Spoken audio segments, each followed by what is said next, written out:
Hello, hello. You're tuned in to the Sniff session with host Valerie, the niche sampler. There is a very big fly in the corner of my eye, so if I look away, that's what I'm looking at. But how are you doing? Thank you for being patient. I know we're a little bit behind.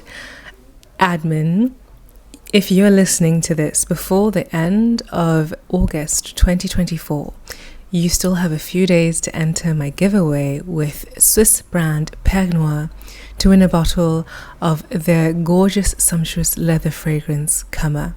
It is currently one of my favorites from the brand, although I've just seen that they're releasing a new scent very soon, and it is a gourmand, so who knows, my opinion may change.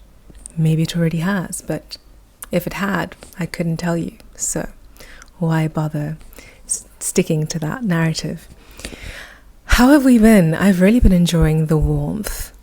However, I hate to say it, I've never been a person to wish away the summertime, but I really do look forward to wearing my heavier, more sticky, sweeter scents in higher doses, because I've been very conscious this year about the sillage, although sometimes having a big sillage is actually a blessing to the space, because there are a lot of people who smell very musty, and I find it quite, very choking actually. And of course you can't tell somebody, you stink, please wash your hair, but I wish you could. I wish that was socially acceptable, but I never want to be the one choking you out with an artificial smell. But human musk is something I'm very sensitive to. I'm actually very sensitive to smells in general. I think I've spoken about this before. I've actually become more sensitive to smells the more I've been using fragrance as opposed to before. And I remember one day I was sitting down and I said, who's drinking a latte? I can smell the milk. And they were like, you can really smell that? I said, yes, I can. I'm very sensitive to smells. And a colleague was drinking a very tall, I think a latte macchiato, something like that. Yeah, not so bueno. Anyway, let's talk about scents I've been wearing lately. As you might have heard, I've been on the hunt for a good neroli. I finished my bottle of Une Fleur d'Oranger, and in the end, while I did love it when I first tried it, I now find it a little too sharp. It's a bit almost too citrusy, in fact. I don't get the ginger facets as much. And maybe my bottle was a little turned, who knows. But yeah, Une Fleur d'Oranger by Obvious Parfum, we had a good time, but I need to move on. I've also had, for the longest time, 4 years now, a bottle of Safanade by Parfum de Mali, which is more of an orange blossom. And while it is a beautiful fragrance, I've just fallen out of love with it. But I only maybe have 15-20 ml of it left, so it's like not worth trying to pass on to somebody, so I will finish it. But it doesn't quite hit the way I want it to. I see now that Kayali has released their vacays in a bottle as singletons, and I'm actually going to pick up a bottle of Maldives because I finished mine and I want another one. I tried wearing Maui, and I think I gaslit myself into thinking I like Maui. It is a good fragrance, but it's actually just a little too synthetic for me because of that coconut facet. But overall, I still maintain what I said. The collection is good and cohesive, and I've been wearing Marrakesh, but somehow it's also a bit too sensuous, and I'm still looking for my perfect one. So today I thought I'd found it. No, yesterday I thought I'd found it in the new Infiniment Coty line, and they had a fragrance called Soleil D'Ikosim. I've basically finished my sample of it. There's a couple of sprays left. And I wore it to work yesterday and I loved it. It was beautifully floral, it was fresh, it was light. But then over time, and I think that might be this molecular aura they have, it started smelling a little more bitter and started turning into something that was less what I wanted. And so it's not you, Soleil D'Ikosim from Infiniment Coty. And I know that there is one fragrance that I think might be it, but I can't buy from that brand, so we move on. The other day I came home to my copy of The Artist's Way that I've just ordered. I've started doing the morning pages, which I didn't think I could maintain. Essentially, you write 3 pages of just stream of consciousness every morning. And honestly, as a yapper, I should have known that I would be able to do this quite easily. But you really have to be intentional about setting the time aside to do it. So I'm waking up early every single morning, and that first hour, I'm just like, oh, I need to get through these 3 pages. And somehow I always have something to say. Sometimes the writing is saying, wow, I can't believe I'm only halfway down the page and I have 2.5 more pages to go. But other times it's just like, and this, and I want this, and I want that, and I want this, and I need to do this. But at the same time, I got a surprise package in from Frassaï. Natalia is such a lovely lady. She is traveling the world, and they released Dormir Al Sol earlier this year in March, and she sent me a travel size of it, and I love it so much. And it's just so sweet because Frassaï really embodies what I think a good ethical brand ought to be. They're luxury, they have an ethos. It's about enjoying the world and being in your body and nature and your environment and making intentional choices. And Dormir Al Sol is also that. This is a beautiful mimosa, but it's unlike one you've probably had.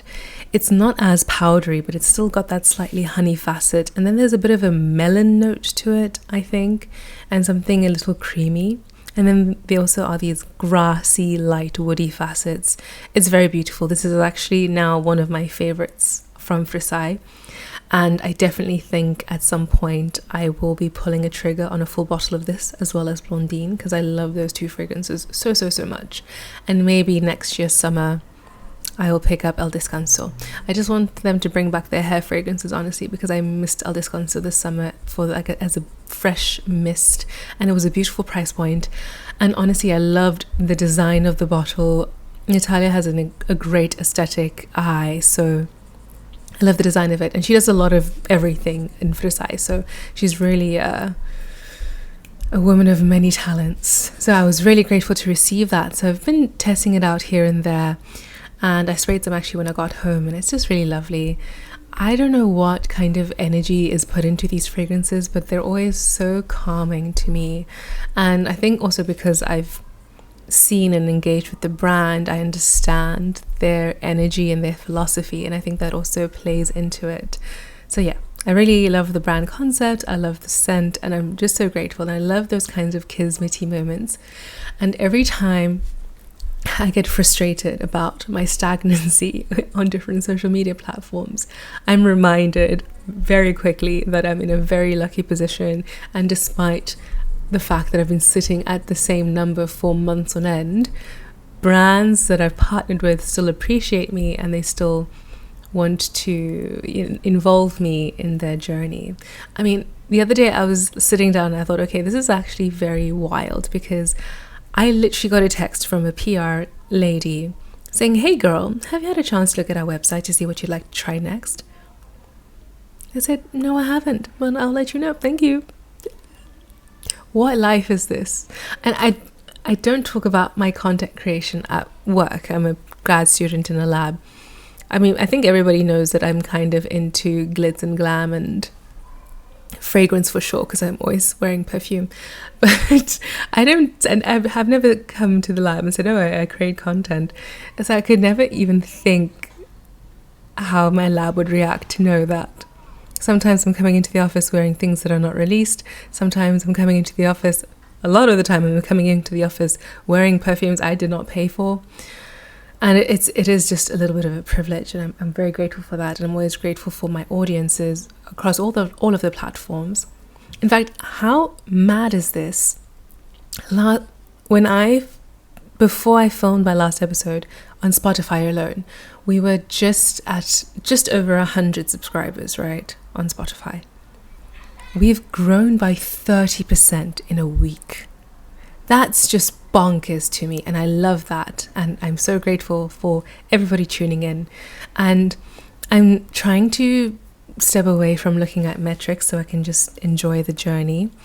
But I also want to acknowledge, my gratitude to everybody who takes the time to send me a message saying, oh, I really I need your next episode because I need it for my mental health walks. Or Valerie, did I miss the episode, or have you not posted it yet? And it keeps me accountable, but it's also always very encouraging to know that you actually want to tune in, even though I just yap and ramble all the time. But I appreciate you. So other things I've been wearing, honestly, I've been thinking about it, but I've mostly just been wearing Pure Eve by the different company and the same usual suspects. But in the evenings, because it has been slightly cooler of late, so we'll have cooler mornings, and then the evenings aren't as hot either, which is perfect because you can actually sleep. I've been playing around with the gourmands a little bit, and I've been finding some interesting layering combinations. So I thought I'd chat to you briefly about those. And then when I go into the brand of the day, because we have many fragrances to get through, it's ironic because Maria and I are actually sampling the same brand at the same time, and always our thoughts are aligned. It's so funny. So first, combinations though. The base to a very good combination is a sickly sweet vanilla fragrance, and Sorrisso is exactly that. I got this bottle when I went to Oswald in Zurich for the day, and we kind of did a filming content collaboration day, thanks to my very good friend Amanda. She's very good at like getting a deal done. I'm like, do you want to collaborate? No? Okay. So I don't even reach out anymore. Every once in a while I will, but I mean, I feel like if you want to, you will. So Sorrisso at the base. It also is when I first sampled Sorrisso, it had more chocolatey nuances, and I'm really frustrated at the fact that I don't get them anymore. I get mostly a very sickly sweet treacle-like vanilla extract vanilla, but it does the job, right? Because then you can add interest. And what I've been loving to pair with it is Muscat by Ormonde Jayne. And this is a very spicy, dry saffron oud. It's got some dates in there. And while it has a facet of sweetness, it's not overly sweet. So you can add, it's more spicy and rich. So when you put those two together, it's absolute dynamite. And I've been loving that. I can't wait to sport that more in the winter time. So, I'm thinking ahead actually. I'm preparing for the looming darkness that's going to be more than half the year. And then I've been trying to find ways to wear Pink Me Up by Atelier des Ors. Now, this is lovely. It's fruity, champagne, rose, but it's also got a very big dose of patchouli. And now, I'm not actually a patchouli hater, but the rose and patchouli combination to me is a little bit jarring. So I wanted to find a way to mute it out. And what better way than with another Atelier des Ors fragrance, and this time it's Lune Feline. I bought this for my 26th birthday. And I love it, and it works really well, again, with Pink Me Up. So if you're struggling to wear it, try that out. I always investigate with the people that I meet whether they would really like it, because I do give away bottles that I don't wear personally, or I'm not going to get a lot of wear out of, because I know myself by now that if I really love something, I will be wearing it consistently. There will be a dent. You obviously know this about me as well. So I really want to make sure that I'm just keeping things that I really love and use regularly instead of hoarding, because I always thought I'd hate to be a person with shelves and shelves and shelves of fragrance, but there are a lot of really good perfumes out there, so I could be the person with shelves and shelves and shelves of fragrance at some point. But until that time comes, I will just enjoy these bottles as I can, and if I find somebody along the way that wants the bottle of Pink Me Up, they can freely have it, but at least now I found a way that I can wear it. And if it works so well with Lune Feline, I'm pretty sure it's going to work really well with the Muscat as well, but I need to try that out. Maybe that'll be tonight's mission. So that's really what I've been wearing. And I've also been thinking a lot about aging, because I realize that it's something that really just creeps up on you, like being a frog in a slowly boiling pot of water. One day you're 21, young, wild and free. The next day it takes you a day to get over a hangover, or you suddenly notice that you are sensitive to things. For instance, I used to think of myself as the perfect test subject for like a preclinical trial, because I've always had the kind of constitution where I'm not really prone to side effects. In fact, I remember in undergrad, because my doctor didn't want to keep prescribing Ambien to me because I had insomnia issues, they wanted me to use a antidepressant that has drowsiness as a side effect. And it wasn't as effective for me because I needed help falling asleep. But that thing would just make me feel drowsy when I woke up. So it didn't really work the way it needed to, because the side effects weren't hitting the way they were supposed to. But now I'm so sensitive to everything. Some days I can't smell frying food. It's gonna make me ill. And I know that's just a side effect of the wear and tear of this body. So I'm trying my best to move more, first of all. I mean, I do average about 8,000 steps a day. I walk every day for the most part, but I want to do more stretching and become more limber. Also, I mean, I sprained my wrist earlier this year in January, and I've been working on it, which was bad, so I didn't allow it to heal properly. But in the past, I would have been fine, but now when it gets cold, the old injury flares up, and even a shoulder injury that I had a couple of years ago sometimes flares up. So we really need to take care of these vessels that are ours. Speaking of which, actually, I saw a video the other day that was really inspiring, and I mean, I think you can tell by now that I think a lot about things. And while I'm not into self-help books or self-help communities as a whole, I do think that other people have valuable lessons to teach us. And I was watching a video of this lady in her 30s, and she just like talks about lessons she's learned while stretching. She's very bendy, and that's why I want to stretch more as well. And she was saying that you don't need discipline, you need devotion. And that was just like a in my mind, because that is so true. I'm somebody who's always hated routine. If something becomes too repetitive, I start dreading it and I don't want to participate in it. But there are certain things that I know I've implemented in my life that are now a routine, but don't feel burdensome to me. And usually these things are due to an act of love or an act of care or an act of ritual that I find important. And for instance, my skincare routine. I'm very, very diligent about that. I've been diligent for decades. I mean, I'm only 28. But I mean, I've been very diligent for a very long time. I will never come back from a party and not wash my face. I will never go to bed with my makeup on. Unless I'm really, if I'm doing that, I'm very depressed and you need to be on guard. So I love that lesson. I thought that was such an insightful way to look at things.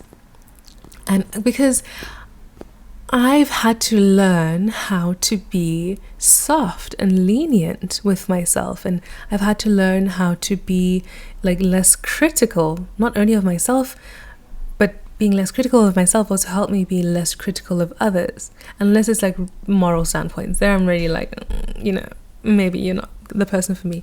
But because I grew up in a household, and bless my parents, are lovely people, but I grew up in a household where the attitude was, yes, you can go through it, but then you need to get over it and you need to get it done, get whatever you need done.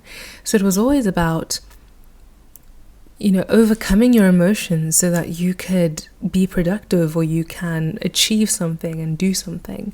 And I've been achieving my entire life, but you can't just achieve as a way of living, because then you're never going to be satisfied. So I've had to learn to be more compassionate with myself, and that's made me more compassionate as a person. And I've learned a lot of this from people I've encountered, where first of all, they accept their flaws, and it's much easier for you to accept their flaws as well. And I've always been afraid of letting people know me more because I hate being misunderstood. But people who actually care to know you will never misunderstand you. So that's been amazing to grow into as an adult and kind of develop a newer version of self.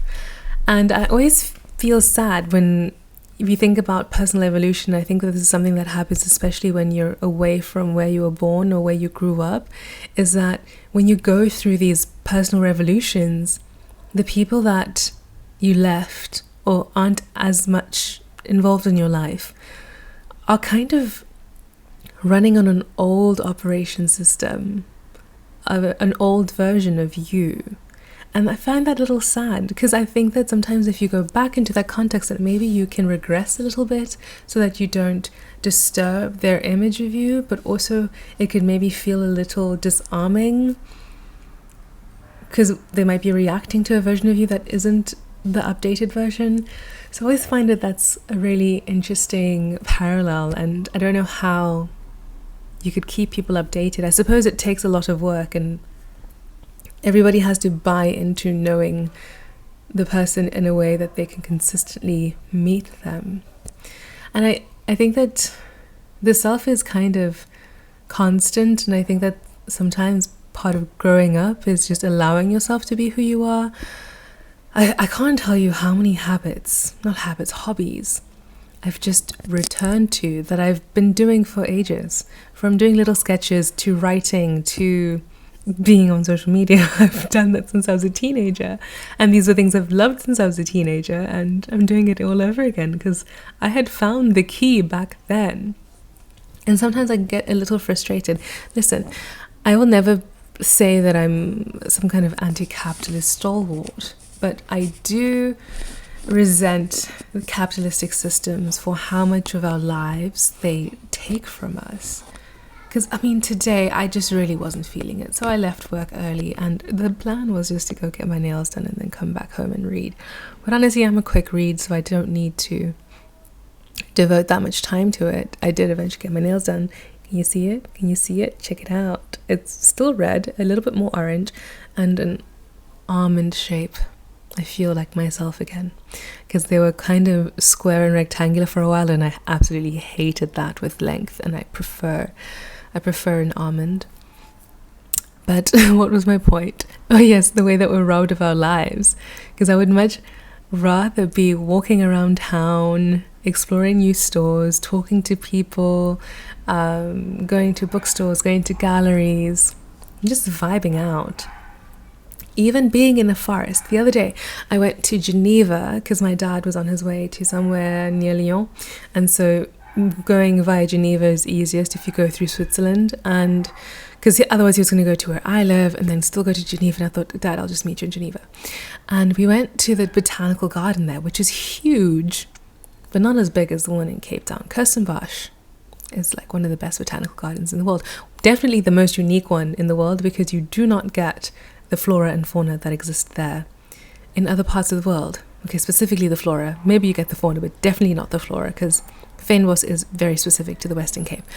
But it was so beautiful there, and I loved the lake, and I loved the energy of Geneva, and I loved exploring, and I loved not having to think about what tasks need to be done, what ways in which I needed to be productive so that I could earn my little credit points so that I can buy things that make me happy. But I I do recognize that perhaps I do have a little bit of a penchant for spending money. I'm sorry if that was really loud. So I think I'm satisfying my desires until September. Then I'm going to go monk mode the best as I can. Because, I mean, at this point, novelty walks into my life when it comes to scents regularly enough that I could sustain a month without anything new. Although one of the things I want to purchase is a huge batch of samples, so that does help. And then I want to just focus on doing the artist's way, writing my thesis and reading for my thesis and planning things out, and also just being more mindful about rather engaging in more of my hobbies and looking at things so that I have more objects of desire. And honestly, sometimes wish list items are like okay, and then you don't really think about them again. Although there are certain things that have stayed permanent, so I will invest in those at some point. But yeah, I'm going to just try not to spend extraneously for a month, just to see how I feel, and I can write about it in my morning pages, and that'll be good. If any of you have done the artist way or are curious, I'd love to know your thoughts about that. Also, your thoughts about aging. What have you noticed about yourself that you wouldn't have expected when you were younger? Because yeah, I didn't think it would be this. But mind you, I don't think I had a very grand vision for what my life was going to be. I definitely had wanted to visit Paris and be shopping in Paris. I've done that. I did want to get married in an Elisa wedding dress, which I definitely think will happen. But I've got to do the whole find a husband thing first. But that's just a minor detail. Anyway, today for the sniff session, I have pulled out a giant discovery set. This is a brand that I met at Essence.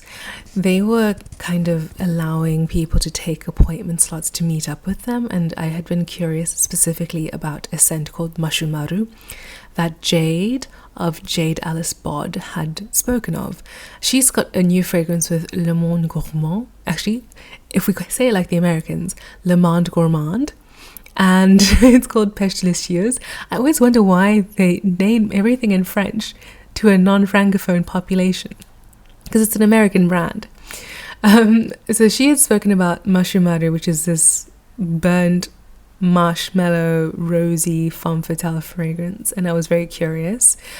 And so we met up with them, and they very kindly gave us a discovery set each, us being Maria and I. And so yeah, I thought we could go through it because I haven't spoken about it, and it's a lot of fragrances, and I think that this is the best platform to go through every single scent.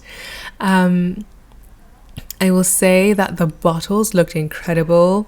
They had like these Swarovski crystals, which used to be a big deal to me, but now is not because it's just glass.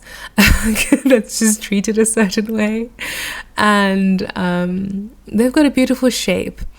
And first of all, the two owners were really lovely, very generous. They had a whole buffet out, and they offered us tea and baklava and all these things, very delicious, and we could take our time sniffing through everything. I know they work with certain creators as well, but this is a non-sponsored kind of discussion, and they might not like what I have to say either, so it's good that I can just be full-fledged honest, as I usually am.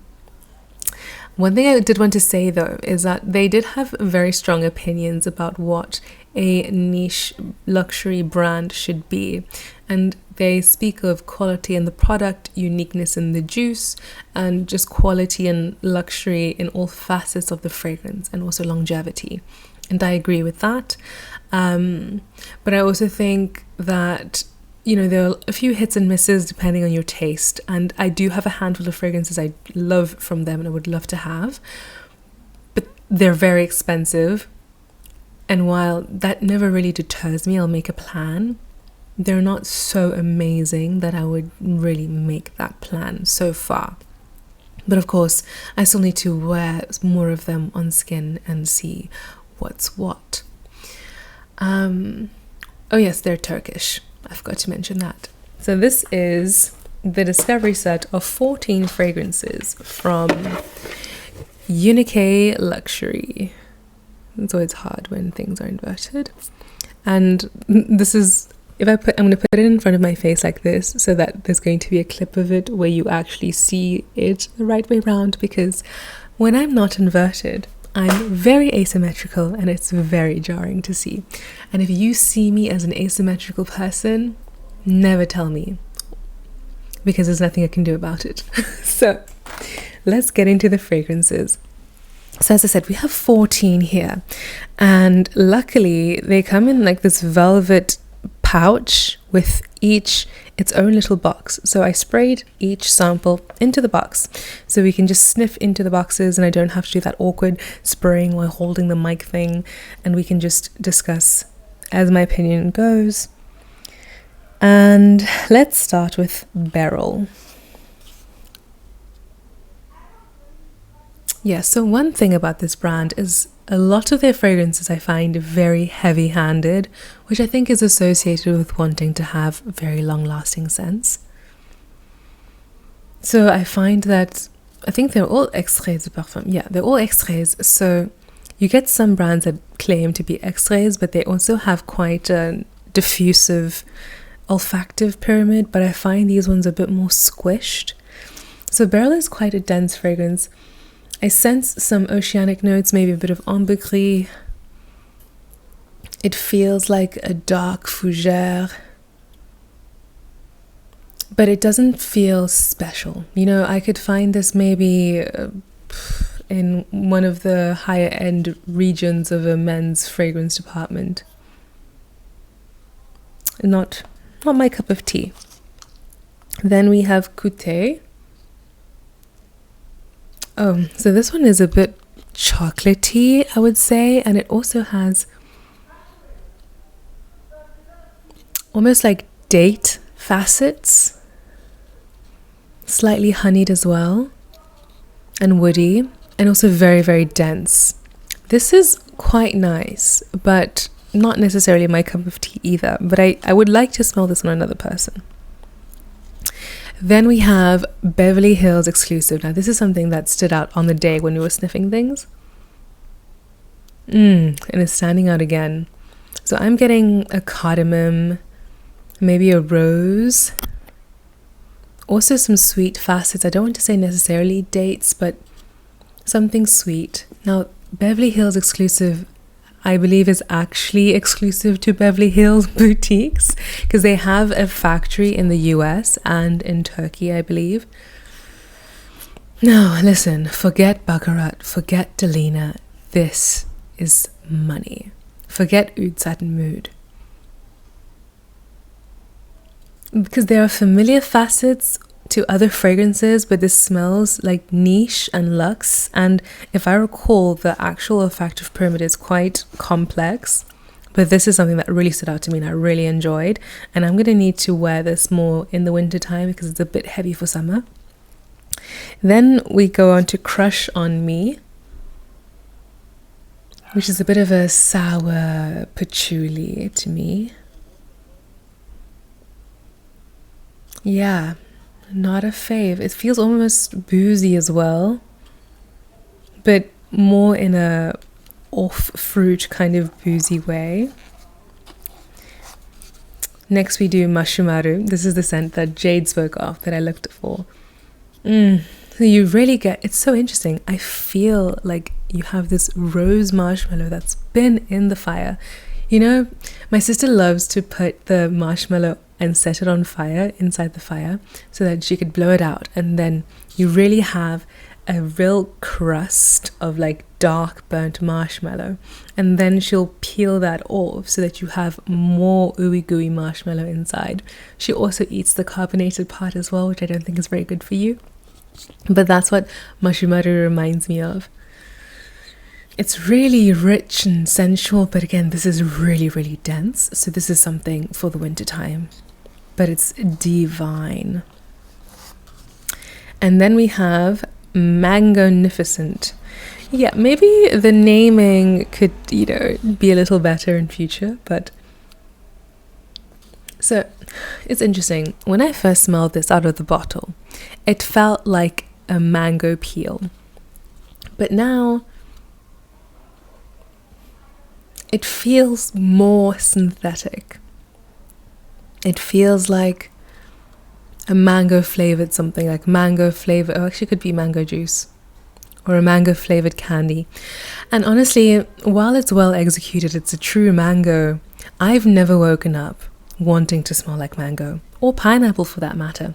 So whenever I do see those notes in a composition, I do kind of steer away, I'm not gonna lie. I try to be open-minded, I do, but I'm a mere mortal. I have my limits. And then we have Zengi. This is another one of my favorites. This is stunning citrus ginger. It's thick and syrupy. To me, this is what I'd imagine that ginger honey tea to be like. So in a lot of Asian grocery stores, they sell kind of a jellified kind of tea, and I think that that's what that would smell like as a perfume. Zengi. So sometimes I'm like, what's happening here culturally? In fact, I had a Turkish friend, and I think I asked him multiple times, because I used to be a bit of a drinker when in my Paris days, and I think I asked her multiple times if she considers herself more European or more Asian, because of course Turkey is like slap bang in the middle, and I think she said she felt more European, which made sense to me. But like now they have a scent called Mashumaru and a scent called Zengi, which doesn't feel very European to me, more Eastern. Next we have Aphrodisiac Touch, and I cannot wait for the day that the perfume industry liberates itself from sexual connotations for marketing. Except Joussance. Joussance needs to keep doing that. Joussance is the best brand Instagram account, in my opinion. You just go to the page and you'll see why. And also made me realize I've never really read erotica, and because the way Book Talk has it, it's always just smut, and I think erotic fiction or erotica is more than smut. It can actually be quite clever. So now I need to investigate some Anais Nin literature, because I've always just been give me a classic. Somehow I have this mission in my mind to read all of the classics. I don't know why. I just feel like I'm preparing for some kind of conversation where I need to be able to pick up on all these nuanced references that only exist in the minds of 20th century authors. Anyway. Oh yeah. I don't know what's happening here. It's fruity. Oh, this feels a little inexpensive. I don't even know how to describe that one. I don't think it's worth your time, so let's move on. Wood and Mood, and the wood is W-oud and mood. This feels like fake oud to me. It is fake oud. Slightly fruity. This doesn't feel very innovative. It feels like a typical oud. Yeah, it's nice. I don't know if it's pay $300 for it nice. Might just choose a Crivelli and be done with. Then we've got Istanbul. Istanbul is the love child of Parfum de Mali Safanad and Kilian Love Don't Be Shy. I've had Love Don't Be Shy. I used it up. I always used to get lots of compliments on it, but in my heart of hearts, I didn't love it that much. I've kept the bottle because in my mind I thought I'd refill it at some point, but I'd much rather have a fragrance like, what's it called? Guimauve de Noël by Parle-moi de Parfum. But it's lovely. This is great. People would love this stuff, but again, I don't know if people would pay $300 for it when you can get Love Don't Be Shy, give Guimauve de Noël and other fragrances like them for much cheaper. Next we have Izmir. Oh, this is a bit dry woods, lightly spiced, masculine and interesting. And then we have Akdeniz. Okay. Oh, there's a big dose of ambergris. You know me. You know what, earlier, this was more melon-like as well. It was like an oceanic, melon-like, patchouli-esque scent, and now it's more marine. Not for me. But I think if you like oceanic scents, you might like that one.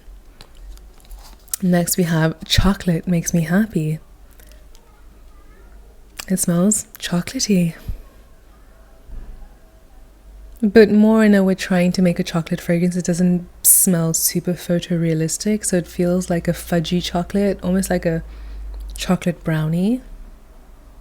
Yeah, it does have kind of a dough-like breadiness. It's okay, not the best. And then finally, we have So Scientific. Now my friend sent me a message saying I need to smell it. Yeah, this feels just like super watery, slightly fruity, and somebody was really obsessed with it. I don't know who. Not me sniffing the mic. Yeah, not me. So overall, for the Unique Discovery Set, I think that there are some gems that are worth sniffing. I don't know if they offer individual samples, but I think that that would be much more value for money, so you could just select what you're interested in rather than getting everything. Because honestly, I like what 1, 2, 3 fragrances, 4 if you count Istanbul, but I wouldn't buy it. So I like 4 out of the 14 fragrances, and everything else isn't bad. It's just not super exciting, and I can't extricate the price point from my evaluation. So it is a luxury niche brand, and perhaps if you're somebody that has not smelled many luxury niche fragrances, this is a brand to look into. I classify this among the brands like Gritti, the brands that are doing it better than a brand like Parfum de Mali or Initio.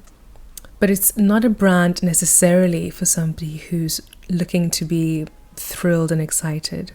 Sorry if you could hear my phone buzzing. It could be important. No, it is literally just my email. And with that, I think we know we've had a good time. We've discussed the layering combinations. I hope I've intrigued you to try out Dormir Al Sol by Frassaï. They do have samples available on the website, and they have a European website and a US website. And please support them. I can't wait to see what fragrances Gabar has in store for us, because I know that they're coming up with something, and I literally can't tell you much about it because I don't know anything. I just know that they're happening. And yes, if you are interested in a Gabar scent, please do use my code so I can somehow generate money from this. On YouTube, let's just talk about it really quickly. On YouTube, you need to have at least 500. You need to at least have posted 3 videos in the past 3 months. Easy. Then you either need to have like 1 million views or like 5 million short views, or you need to have like a couple thousand watch hours. It's going to take us some time. It's going to take us some time before you qualify to be monetized. So I really appreciate those who do use my codes when they can. And of course, only if you're interested in the brand. If you're not interested, don't use it. I still maintain that the ethos of being reasonable and sustainable in your purchasing habits is paramount over supporting through extraneous purchasing. And yeah, with that, no, one more thing. Just one more thing. I saw, because I just got the new Vogue in, French Vogue, I saw the new Dior J'adore campaign. And look, she looks amazing in it, but why is Rihanna the face of the new J'adore?